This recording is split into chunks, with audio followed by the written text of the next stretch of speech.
Video देखने वालों को नमस्कार। आज के वीडियो में हम एक बुक का रिव्यू करेंगे जिसका नाम है कैपिटल रिटर्न्स, और साथ में जो है हम समझेंगे कि कैपिटल साइकिल जो है किस प्रकार से काम करती है और कैसे जो है हम इसका फ़ायदा उठाकर जो है इन्वेस्टमेंट रिटर्न्स जो है अपने बढ़ा सकते हैं। तो शॉर्ट में अगर हम बोलें कैपिटल साइकिल की बात करें तो जनरली ऐसा होता है कि कोई प्लेयर अगर प्रॉफिट बना रहा है तो उसका देखा देखी जो है क्या होता है कि दूसरे लोग भी वही बिजनेस करने आ जाते हैं, और जब दूसरे भी वही बिजनेस करने लगते हैं तो कंपटीशन बढ़ता है, प्राइसिंग पावर कम हो जाती है, और फिर अगर इकोनॉमी में कोई प्रॉब्लम होती है तो इनएफिशिएंट प्लेयर जो है वो बाहर हो जाता है, और उनके बाहर हो जाने के कारण क्या होता है कि सप्लाई साइड के इश्यूज हो जाते हैं, और जो एफिशिएंट प्लेयर है वो फिर से बड़ा पैसा बनाने लगता है, और उसके बड़े पैसे को देखते हुए फिर से जो है नए लोग आने लगते हैं। तो ये जो है एक साइकिल की तरह जो है वो चलता रहता है बार बार लगातार।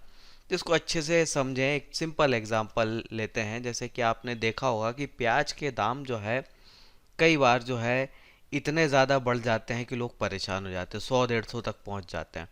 और कुछ साल जो है प्याज के दाम इतने कम होते हैं कि किसान जो है 1 रुपये किलो भी नहीं बेच पाता है। तो ये चीज़ क्यों होती है, कैसे होती है? होता क्या है कि जैसे किसी साल जो है प्राइस बहुत ज़्यादा है, बहुत हाई है, तो क्या होगा कि कुछ किसान जो है जिन्होंने उस समय इसको जो है उगाया था वो बहुत मोटा पैसा कमाते हैं।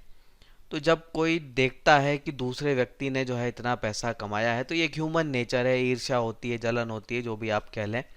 तो उसके कारण क्या होता है, वो सोचता है कि मैं भी जो है अगली बार प्याज उगाऊंगा और बहुत बढ़िया पैसा जो है कमाऊंगा, वो भी ऐसा सोचता है। तो क्या होता है कि नेक्स्ट ईयर जो है प्याज उगाने वाले लोग जो है वो बहुत ज़्यादा बढ़ जाते हैं, और फिर जब फसल आती है मंडी में जाती है तो क्योंकि यहाँ पे सप्लाई बहुत ज़्यादा है, खरीदने वाले उतने नहीं हैं, तो क्या होता है कि दाम जो है बहुत ज़्यादा बुरी तरह से गिर जाते हैं। और ये बुरी तरह से जो दाम गिरते हैं वो क्या कर देता है, कई प्लेयर्स को मार्केट से बाहर कर देता है। जैसे कि ऊंचे दाम प्याज के देख के कई किसान लोग जो हैं उन्होंने कर्ज लेके जो है अपना जो है प्याज में इन्वेस्टमेंट किया हुआ होता है, और ऐसे लोग जब लॉस करते हैं तो वो बाहर हो जाते हैं, उस बिजनेस से ही बाहर हो जाते हैं, प्याज के बिजनेस से ही बाहर हो जाते हैं। तो फिर क्या होता है, अगली बार जब क्योंकि नंबर ऑफ प्लेयर कम हो गए, कई लोग बिजनेस से बाहर हो गए, तो फिर से जो है क्या हो जाता है, सप्लाई की जो है कमी हो जाती है, और फिर से जो है प्याज के भाव जो है बढ़ते हैं। तो ये एक साइकिल के रूप में जो है वो चलता रहता है, सिर्फ प्याज नहीं जब बल्कि कई और चीज़ों में, और साथ में बिजनेस में भी, इंडस्ट्रीज में भी जो है इसी प्रकार की एक्टिविटी चलती है। तो अगर हम नंबर से देखना चाहें तो ये नंबर से भी आप क्लियरली देख सकते हो। तो एक कंपनी है, metal company, aluminium company, national aluminium, देश की सबसे बड़ी और वर्ल्ड की लोएस्ट कॉस्ट एल्यूमिनियम प्रोड्यूसर जो है ये कंपनी है। इसके अगर हम प्रॉफिट मार्जिन्स पर गौर करें तो देखिए 2011-12 में काफ़ी बढ़िया थे, फिर गिरने लगे, फिर 16, 17, 18 में आपको काफ़ी कम दिखते हैं, और उसके बाद 21-22 में जो है काफ़ी बढ़िया देखने को मिलते हैं। तो होता क्या है मेटल्स में या दूसरी और चीज़ों में भी आप इससे कनेक्ट कर सकते हैं। तो मेटल्स जैसे कि बात करें तो इंफ्रास्ट्रक्चर में काफ़ी ज़्यादा यूज़ होता है, और इंफ्रास्ट्रक्चर की स्पेंडिंग जो है वो कौन करती है, गवर्नमेंट करती है, सरकार करती है। तो कई बार सरकार ऐसी आ जाती है जो कि इंफ्रास्ट्रक्चर पे बहुत ज़्यादा ध्यान देती है, बहुत जो है खर्चा करती है, और कई बार ऐसी सरकार आ जाती है जो इस पर जो है बहुत कम खर्चा करती है।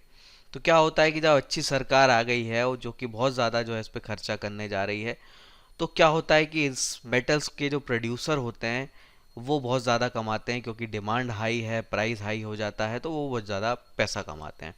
उनका देखा देखी क्या होता है, और लोग भी वही मेटल वाला बिजनेस करने लग जाते हैं, वो भी स्टील कंपनी डाल देते हैं, वो भी एल्यूमिनियम कंपनी डाल देते हैं।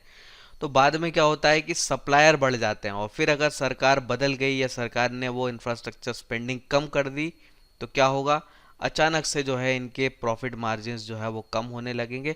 और जो नए प्लेयर जो आए हैं उसमें से कुछ प्लेयर हमेशा ऐसे होते हैं जो कि बहुत बड़ा कर्ज लेके जो है इस बिजनेस को करने आए हुए होते हैं। तो ऐसे लोग जो है ये बिजनेस से बाहर हो जाते हैं जब बुरा होता है, और जब ये बाहर हो जाते हैं तो अगेन जो है सप्लाई की शॉर्टेज हो जाती है, और फिर से जो है मार्जिन इंप्रूव होते हैं। तो यही चीज़ जो है आप यहाँ पे देख सकते हैं कि 1-2 साल अच्छे, फिर 2-3 साल खराब, फिर कुछ साल अच्छे, तो ये चलता रहता है इसी प्रकार से।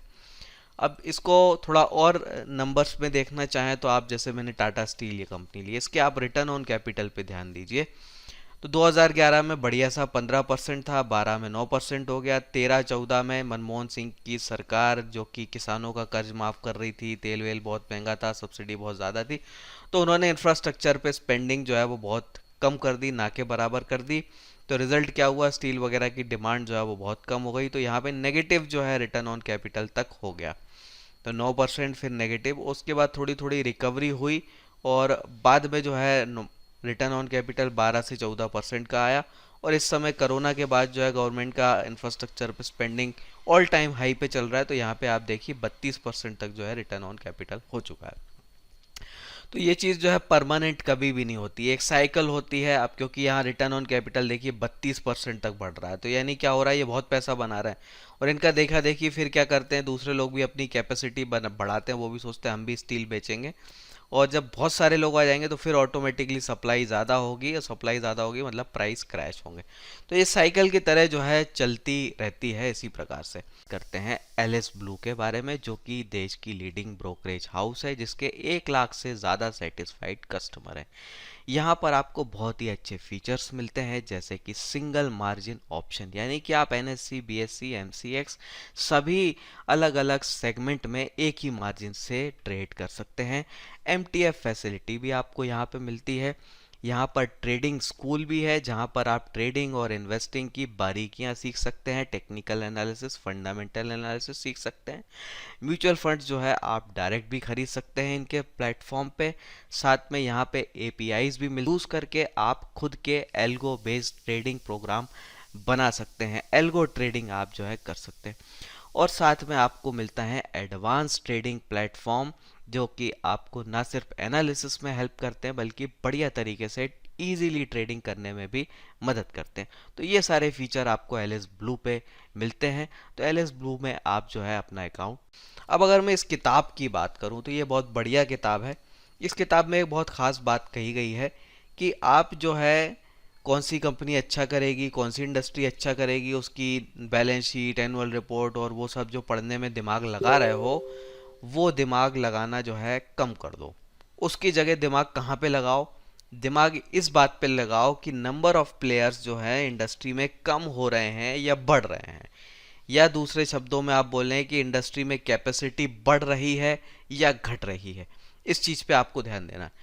फिर से मैं रिपीट कर रहा हूँ, नंबर ऑफ प्लेयर बढ़ रहे हैं या घट रहे हैं, कैपेसिटी बढ़ रही है या घट रही है, इस बात पर आपको ध्यान देना है। इंडिविजुअल कंपनीज पर फोकस बाद में करना है, पहले इस बात पे ध्यान देना है। तो अगर नंबर ऑफ प्लेयर्स घट रहे हैं तो ऑटोमेटिकली क्या होगा, प्रॉफिट्स जो है वो बढ़ेंगे एग्जिस्टिंग प्लेयर्स के। और नंबर ऑफ प्लेयर्स अगर बढ़ रहे हैं तो क्या होगा, ऑटोमेटिकली जो एग्जिस्टिंग प्लेयर्स हैं उनका प्रॉफिट जो है घटेगा, कम होगा। तो आपको यहाँ पे ये देखना है कि नंबर ऑफ प्लेयर घट रहे हैं, बढ़ रहे हैं, उसी से जो है आपको इन्वेस्टमेंट डिसीजन लेना है।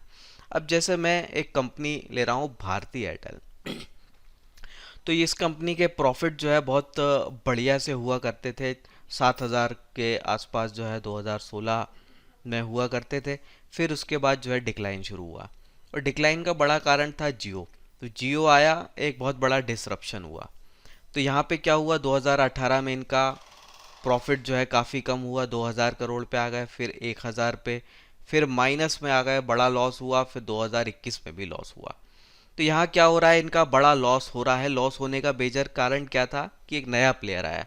तो क्या होता है, जब भी नंबर ऑफ प्लेयर बढ़ेंगे, तो फॉर्मूला याद कर लीजिए, नंबर ऑफ प्लेयर अगर बढ़ेंगे तो लॉसेस बढ़ेंगे एग्जिस्टिंग प्लेयर्स के। तो यहाँ आप वो चीज़ देख सकते हैं 2018-19 वाले पार्ट में। लेकिन यहाँ पे आप चार्ट को देखेंगे तो प्राइस जो है गिरा था, शेयर का प्राइस गिरा था, लेकिन 2018 के बाद से जो है काफ़ी बड़ी तेज़ी हुई, 18 और 20 में स्पेशली। तो यहाँ पर अगर मैं तेज़ी की बात करूँ तो ऑलमोस्ट ट्रिपल से ज़्यादा जो है ये स्टॉक हुआ है बहुत ही कम समय। लेकिन यही मैं नंबर्स की बात करूँ तो नंबर्स ख़राब हो रहे थे, तो लॉसेस बढ़ रहे थे। देखिए 30,000 करोड़ का लॉस है, कितना बड़ा लॉस है। फिर 12,000 करोड़ का लॉस, इतना बड़ा लॉस आने के बावजूद भी शेयर का प्राइस बढ़ रहा था। क्यों बढ़ रहा था, क्योंकि अब जो है नंबर ऑफ प्लेयर्स घट रहे थे। तो टाटा डोकोमो बाहर, यूनिनॉर बाहर, टेलीनॉर बाहर, एयरसेल बाहर, तो इतने सारे प्लेयर्स जो है वो जा रहे थे। तो फिर से वही फॉर्मूले वाली बात आ जाती है कि जहां भी नंबर ऑफ प्लेयर घटेंगे, एग्जिस्टिंग प्लेयर का प्रॉफिट बढ़ेगा। तो यहाँ क्या हो रहा था, नंबर ऑफ प्लेयर घट रहे थे तो एग्जिस्टिंग प्लेयर का प्रॉफिट बढ़ेगा। ध्यान दीजिए मार्केट जो है समय से आगे चलता है, तो यहाँ प्रॉफिट बढ़ नहीं रहा था, अगले 1-2 साल तक प्रॉफिट में कोई बढ़त नहीं हुई, लॉस ही बढ़ रहे थे, लेकिन फिर भी शेयर का प्राइस बढ़ रहा था, क्योंकि जो इन्वेस्टर है, जो आगे की सोचने वाला इन्वेस्टर है, वो जानता था कि अब नंबर ऑफ प्लेयर घट रहे हैं, तो आज नहीं तो कल जो है कंपनियां प्राइस अपने बढ़ा ही लेंगी और चीज़ें जो है बेटर ही होनी है। तो आज जो है हम देख रहे हैं कि वही चीज़ जो है हो गई है। तो फॉर्मूला आपको याद रखना है। आपको क्या देखना है इंडस्ट्री में, कि अगर नंबर ऑफ प्लेयर घट रहे हैं, कम हो रहे हैं, तो एग्जिस्टिंग कंपनीज का प्रॉफिट बढ़ेगा, तो वहां पर आप इन्वेस्टमेंट करने के मौके ढूंढेंगे। और अगर नंबर ऑफ प्लेयर बढ़ रहे हैं किसी भी इंडस्ट्री में, तो वहां क्या होगा, एग्जिस्टिंग प्लेयर के प्रॉफिट जो है वो डाउन होंगे। और ऐसी सिचुएशन में आपको क्या करना चाहिए, उस इंडस्ट्री की कंपनी में इन्वेस्टमेंट नहीं करना चाहिए। तो ये बड़ी सिंपल सी सरल बात है जो आप जो है इस किताब में पढ़ेंगे। तो ये किताब जो है आपको पढ़ना चाहिए, काफ़ी बढ़िया किताब है। तो आज का वीडियो जो है मैं ख़त्म करता हूँ। उम्मीद है आपको बात समझ में आ गई होगी, कुछ ना आया हो तो कमेंट में बताइए। फिर मिलते हैं, जय हिंद।